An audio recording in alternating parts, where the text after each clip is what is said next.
السلام علیکم ورحمۃ اللہ وبرکاتہ۔ الحمد للہ رب العالمین، والصلاة والسلام علی سید المرسلین، اما بعد، اعوذ باللہ من الشیطان الرجیم، بسم اللہ الرحمن الرحیم۔ قال رسول اللہ صلی اللہ علیہ وآلہ وسلم۔ سنن ترمذی۔ اللہم کنی عذابک یوم تبعث عبادک۔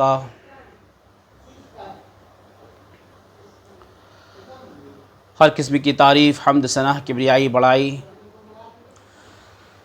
صرف اور صرف اسی وحدہ لا شریک کے لیے لائق و دیبا ہے، جس نے ہم سب کو دنیا میں بھیجا تاکہ اللہ رب العالمین کی عبادت کو ہم بجا لائیں اور اللہ رب العالمین کی شکر گزاری کر کے باغ جنت کے ہم مستحق بن جائے اور اپنے آپ کو نار جہنم سے بچا لیں۔ درود اور سلام نازل ہو جناب محمد رسول اللہ صلی اللہ علیہ وسلم کی ذات اقدس پر، صلی اللہ علیہ وآلہ وسلم۔ حضرات، آپ کے سامنے میں ایک حدیث کریمہ کو لے کر کے سامنے آیا ہوں۔ اب وہ حدیث حضرت امام ترمذی رحمۃ اللہ تعالی علیہ کی حدیث ہے۔ یہ حدیث نمبر 3399، یعنی حضرت امام ترمذی رحمۃ اللہ تعالی علیہ اپنے سنن کے اندر اس کا ذکر فرمایا ہے۔ کیا فرمایا کہ حضرت راوی، اس حدیث کے راوی حضرت برا بن عازب رضی اللہ تعالی عنہ ہیں کہ نبی کریم صلی اللہ علیہ وسلم نے فرمایا کہ جب سونے کے لیے اپنے بستر پر جاؤ، یعنی کہ انسان جب سونے کے لیے اپنے بستر میں جاتا ہے تو سونے سے پہلے ہر ایک انسان کو، ہر امت کو، ہر اللہ کے بندے کو اس عمل کو بجا لانا چاہیے۔ اور وہ عمل کیا ہے جو نبی کریم صلی اللہ علیہ وسلم نے ہمیں رہنمائی فرمائی ہے؟ وہ یہ ہے کہ رسول کریم صلی اللہ علیہ وسلم نے فرمایا، جب سونے کے لیے تم جاؤ بستر میں تو اپنا دایاں ہاتھ دائیں رخسار کے نیچے رکھ لیجئے، یعنی اپنا داہنا ہاتھ دائیں رخسار کے نیچے رکھ لیجئے اور یہ پھر دعا پڑھے، یعنی یہ عمل بھی کرنا اپنی جوارے بدن سے اپنے آپ کو، آپ اپنے داہنے ہاتھ کو رخسار کے نیچے رکھ لیجئے اور اس طریقے سے پھر یہ دعا کا اہتمام کریں۔ اور وہ دعا کیا ہے؟ وہ دعا یہ ہے جو امام ترمذی اپنے سنن کے اندر لایا ہے۔ اللہم کنی عذابک یوم تبعث عبادک۔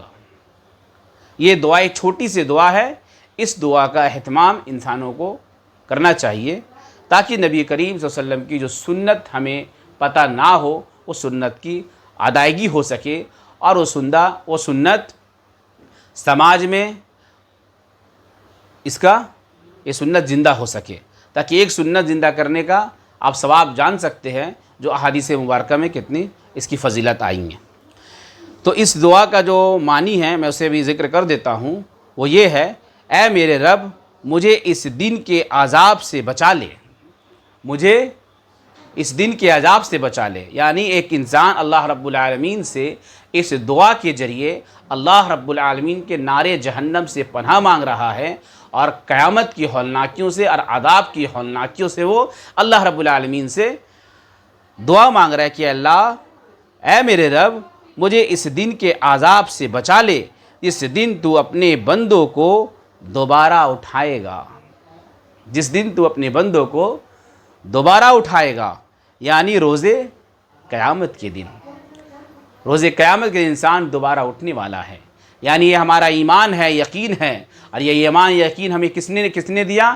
جناب محمد رسول اللہ صلی اللہ علیہ وسلم نے دیا کہ کل قیامت کے روز ہمیں دوبارہ اٹھنا ہے، اللہ کے پاس کل کھڑے ہونا ہے، اور اپنی ساری زندگی کا ہمیں حساب و کتاب دینا ہے۔ اسی طریقے سے اللہ کے رسول صلی اللہ علیہ وآلہ وسلم نے ہمیں جگہ بجگہ، لمحہ بلمحہ اپنی تعلیمات سے لوگوں کو اس تعلیمات سے فراہم فرما کر کے، تاکہ انسان ان طریقے کے دعاؤں کو اپنی زندگی میں استعمال کر کے اور سنتوں پر چل کر اللہ رب العالمین کی رحمت اور فضل کو حاصل کر لے اور باغ جنت کے مستحق بنے، نار جہنم سے اپنے آپ کو بچا لے، اور کل قیامت کے دن کی ہولناکیوں سے اپنے آپ کو بچا لے، تاکہ انسان اللہ رب العالمین کی رحمت حاصل کر سکے۔ تو میرے بھائیوں، یہ چھوٹی سی دعا ہے، اس دعا کا آپ اہتمام کریں، اور اللہ رب العالمین سے دعا ہے کہ اللہ رب العالمین ہمیں صحیح معنوں میں اسلام سمجھنے کی توفیق فرمائیں۔ السلام علیکم۔